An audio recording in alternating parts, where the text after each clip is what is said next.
This is Riziki, aged only 34 and a mother of 10.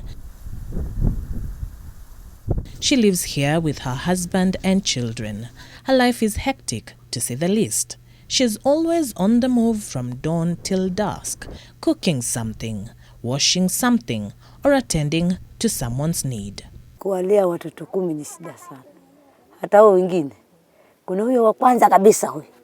Sasa analisha vigombe hivi vya watu. Akipata shilingi yeye mwenyewe hata hawezi kula.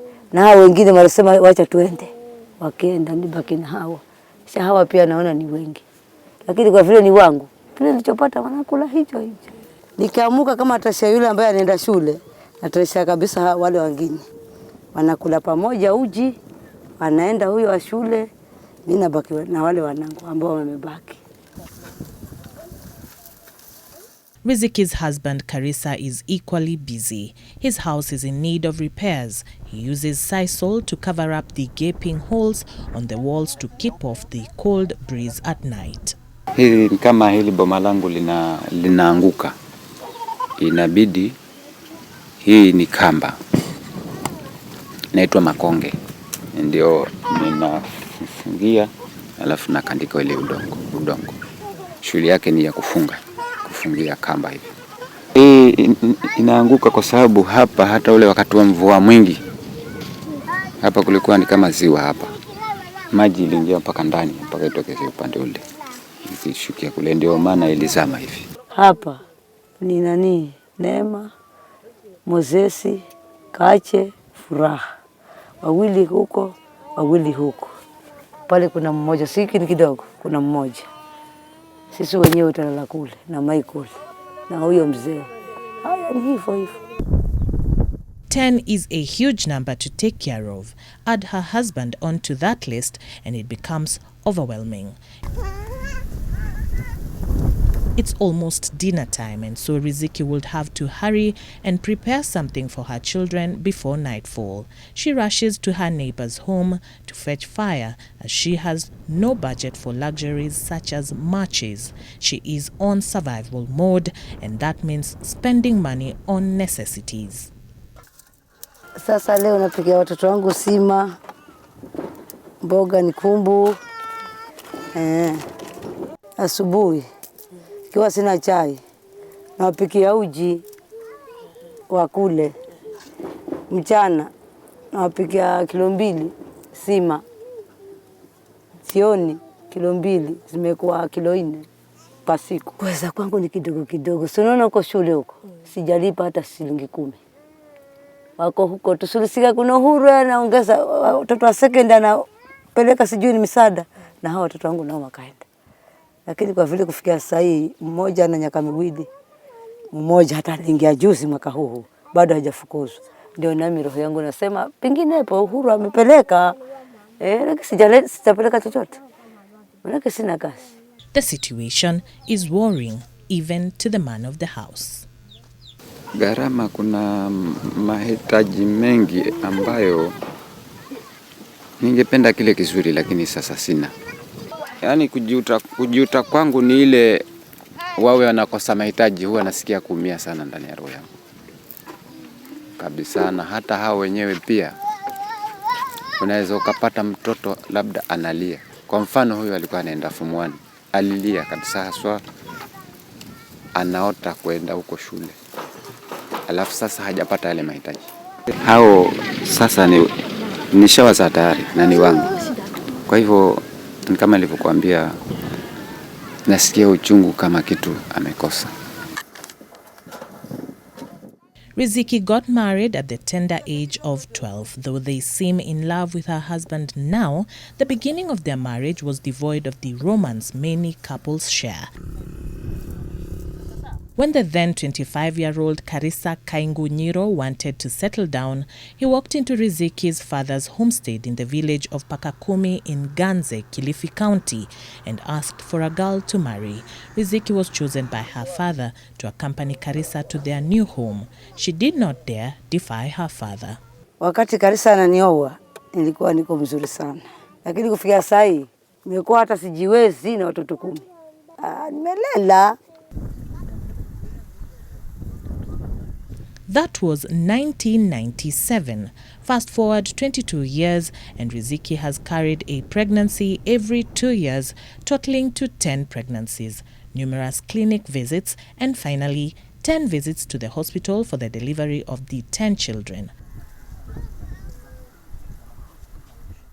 Her husband loves and takes pride in all 10, the good, the bad, and the downright cheeky. Utawapata wako tofauti tofauti. Kuna mwingine labda anapenda mwenzake, mwingine hata ukiangalia hivi, hata labda pengine kama hauko karibu, anaweza kumnyima kitu, pengine hata chakula vile wanavyokula hapendi mwenzake apate. Naona sasa, lakini sasa kwa vile mimi nikiwako, kwa sababu wote ni wangu, sitakubali vile. Nataka wote hata kama ni kidogo kidogo wapate. Wote wananifurahisha, lakini sana mara nyingine ni kama yule mdogo inabidi, manake huja nikambeba na ananifurahikia, na mimi pia namfurahikia, nampenda sana kabisa. Karisa and Riziki had planned to have 5 children only, but the intention to get Riziki on a hormonal family planning regime failed, largely due to the numerous childbirths coupled with the lack of proper nutrition that resulted in a low hemoglobin level. Unajua kuna ile family planning mtu haimfai. Pengine aliona mwenzake ikawa anamletea matatizo, na yeye akakata kabisa, alafu na singefikia hii family kama angekuwa mkubali bibi. Enda nikapimwa, kasema damu yangu ni kidogo, haishikani na hati uwekwe sindano ya miaka 5, unaweza hata ukakufa. Maana huna damu ya kutosha, kwa vile umezaidisha kuzaa, hata hiyo damu imeweza kutoka yote. Haya, na nikaogopa basi. Kasema niingize sindano nikufe. Tafadhali ninateseka, lakini naangalia. Women come with a hemoglobin of even 6, or the highest you see is 10. You never see the normal range. Why? Because these women, number one, maybe they might be having infestation of hookworms, which they drain your blood. Number two, nutrition. Their food is mainly carbohydrate, ugali, and maybe, if available, the local greens called mchicha, maybe they eat. But when it is very dry, they can eat their ugali with only what we call kiluma, which is salt and water. Riziki's love for her children is told by the nets hanging over her children's beds, the care and pride she takes in mothering them, more so the little Michael. Riziki believes that he is the last of her brood, and so she relishes on her final lap of motherhood. She put in an intrauterine device popularly referred to as a coil to ensure she does not get pregnant again. Mimi mwenyewe najua hapo ndio mwisho. Nimefikiria na kuteseka na wale watoto 10, hata nikaona hapo ndio mwisho. Siwezi ongeza tena.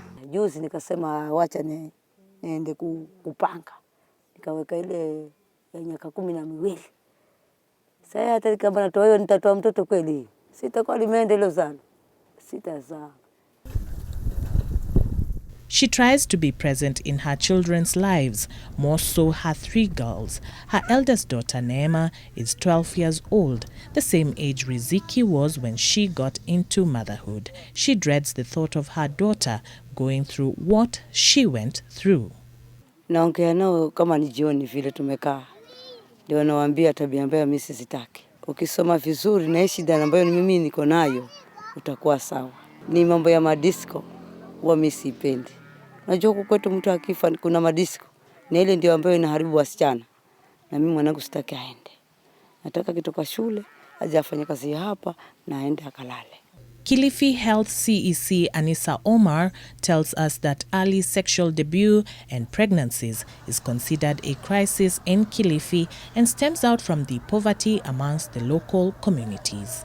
If I give you the figures of 2016, we had around 11,000 girls who got pregnant. And I'm talking of adolescent children from 10 years to 19 years. Then, 2017, it escalated to 12,000 pregnancies. 2018, last year, by around November, we were around 13,000. I'm sure if we go now deep into the data up to December, you might have probably their numbers have added up. The reality is that most girls will get into romantic relationships by the time they get to puberty for one reason or the other. The county is now seeking to control their birth rate in order to ease the burden not just on the would-be parents but also on the county. Instead of us waiting for women to come to the clinic, let's go for them to the household. They have their work cut out for them as the lifestyle here presents a challenge to their mission. When there's poverty and the girls are there, maybe there's no food in the house. So what happens is that the family marries the girl early. So we have early marriages so they can get income.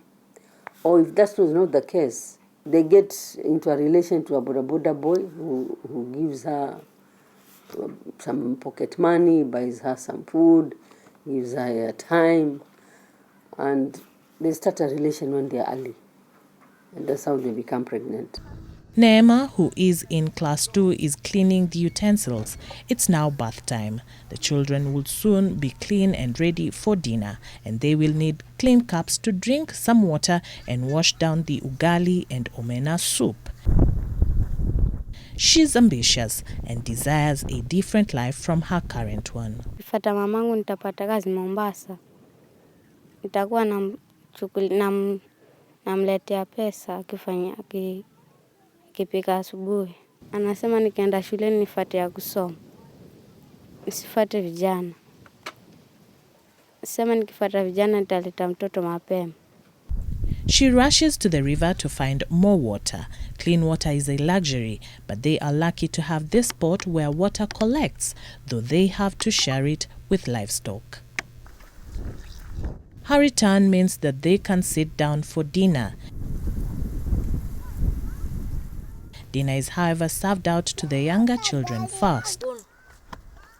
Riziki gives each child 10 pieces of omena, which they hold in their tiny hands. This ensures that each child gets the equal share of the resources available. Finally, it will be time for Neema to eat. Her parents, in numerous occasions, go without eating. The Karisas are just about to go to bed. They have barely survived today. Tomorrow presents yet another challenge for these parents, but it also brings them a lot closer to the time when all their 10 children will be grown and independent. Charity Mwangi, NTV.